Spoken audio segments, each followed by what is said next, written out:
Hello, my name's Martin Williams and I'm from Harmony Counselling. And today I just wanted to share with you, a lot of people have asked me, how do I choose the right counsellor or therapist for me? And it's not obvious because it's not something we do a lot in life. So I thought I'd just prepare a quick presentation to try and run through some steps and give some guidance around selecting a counsellor or therapist.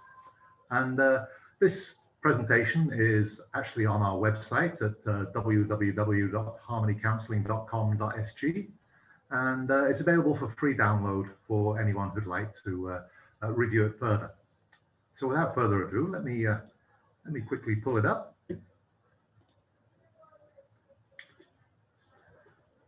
Okay, so firstly, the terminology. Counselor, therapist is kind of a little bit interchangeable. We do the same thing. There are also, of course, psychologists.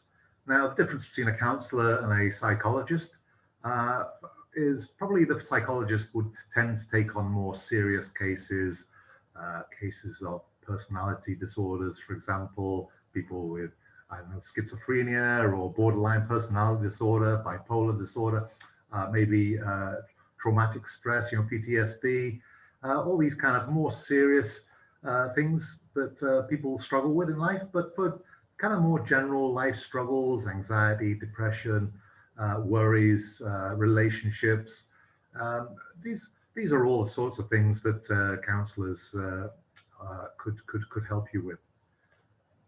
So choosing the right counselor or therapist for you. The first thing to know is the most important aspect of of sessions in therapy is actually the relationship between the therapist and the client. Many studies have been done over the years and proved this time and again. This is often referred to by the industry as the therapeutic alliance.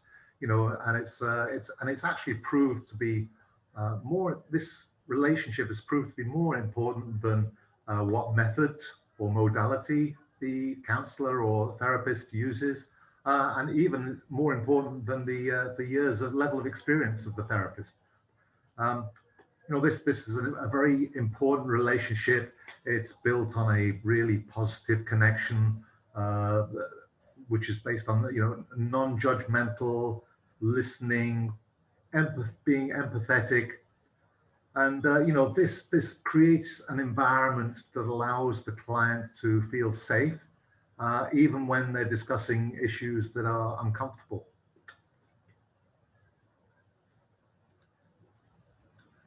So what do we as therapists do? We work with our clients to help better manage thoughts, feelings, and beliefs, in order to help develop more effective and beneficial patterns of behavior. There are many ways we can do this, many techniques we can use, and many areas of focus we can work on. So kind of counseling, the process kind of evolves as we go through it a little bit. But reasons you might want to consider therapy, if you've been feeling sad or helpless for a long period of time, if your problems don't seem to be getting any better, even despite your best efforts or even the help of your family or friends. If you're struggling to perform, what a normal routine activities, or struggling to concentrate at tasks either at home or at work. If you're having relationship issues, or if your actions are causing harm to yourself or others, we know people who maybe drinking too much, abusing drugs. This could be prescriptive drugs, it could be illegal drugs, or becoming overly aggressive or argumentative. There's a whole host of good reasons why you might want to consider seeing a therapist. It's tough. Life is tough right now, and sometimes we just feel sad for no apparent reason. And sometimes we just want someone neutral to listen to us and to hear us and feel that we've been heard. So a therapist who's been trained to actively listen in an empathetic manner and a genuine manner is someone you can reach out to. So how to choose your therapist? Let's get a little bit practical here. And I've come up with 8 steps to try and help you select the therapist that's going to be right for you. First is search for a therapist who operates out of a convenient location to you. Travel time to and from the therapy is actually quite useful time. It's time to get you mentally prepared for the session. And on the way home, it's also good time to reflect on the session you've just had. But obviously, you don't want to be going too far to visit someone, and that effort really starts to feel too much of an effort. Otherwise, you're going to be reluctant to continue with therapy for as long as you might need it. Set aside some time to read a few websites. There are many therapists out there, and as much as possible, kind of look for a therapist that instinctively inspires you. Gives you a good feeling. It makes you feel, yeah, that's someone I can probably trust. Look for content on their social media. Most therapists have social media content these days, and make sure that the content they're posting is relevant to you, and consider if they present themselves in a professional manner. Next is an interesting one. Try to have some idea of what you want to achieve in therapy.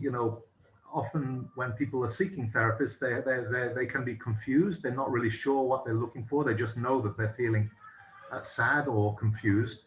And that's perfectly fine to not know exactly what you're looking for, because therapy, when you go into it, will often actually lead you in an unexpected direction anyway.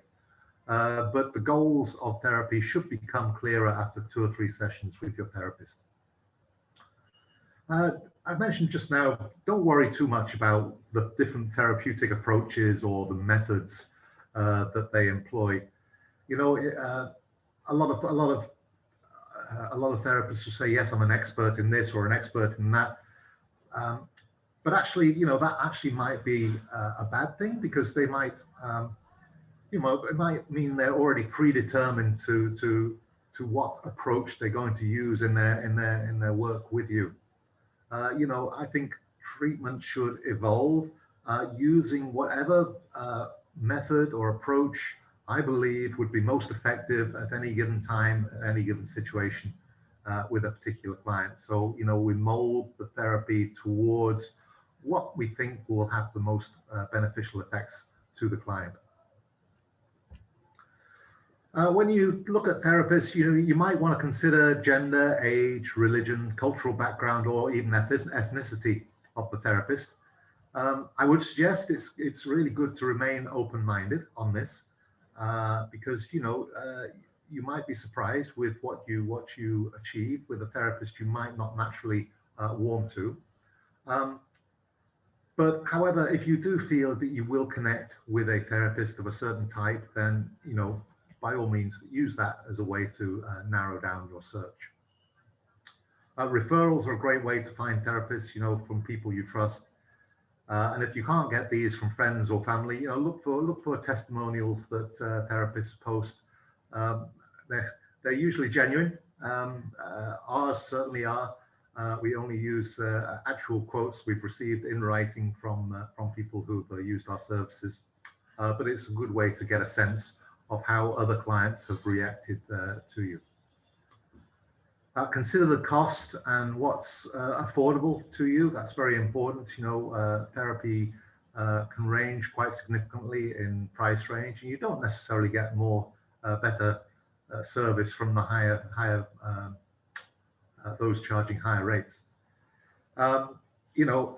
Be prepared. It's likely to get any sustainable change, a positive change. It could well take 8 to 12 sessions. So, make sure that, on a weekly basis that you are able to afford such fees.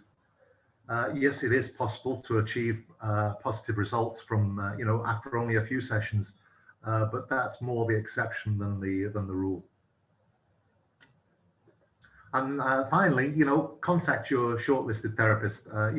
Most good therapists will allow a 15-minute consultation from where you can both sides can get a better sense of whether or not it's going to be a good match and will likely to lead to a good result. Note, it's very important that your confidentiality should start the minute you start talking to a therapist, and anything you say within that call, you're considered as a client, even if you decide not to pursue treatment with that particular therapy.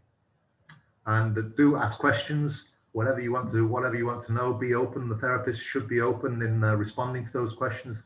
They should be honest. And this should help increase your comfort levels. As I said before, there are sometimes very specific reasons why we want to seek out a therapist. We might be facing some specific problem situations, but you know what? Sometimes we just need someone to talk to.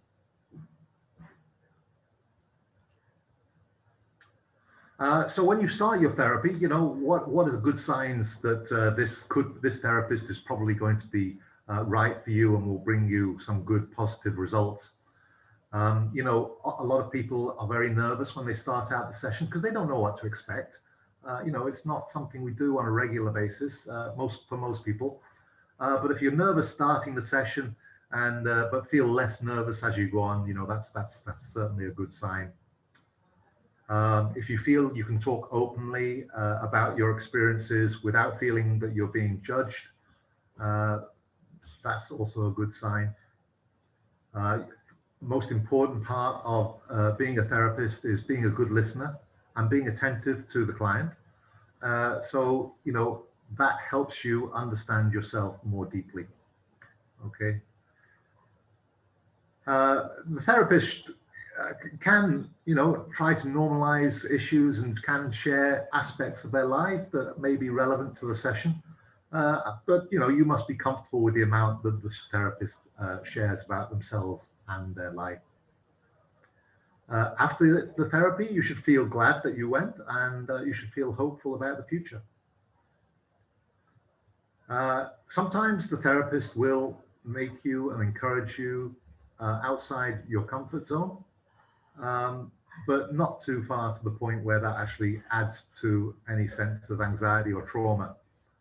It's important to address and be open and address these things that are hard for us to explore, but not to the point where it's going to re-traumatize us or add significant anxiety to our lives.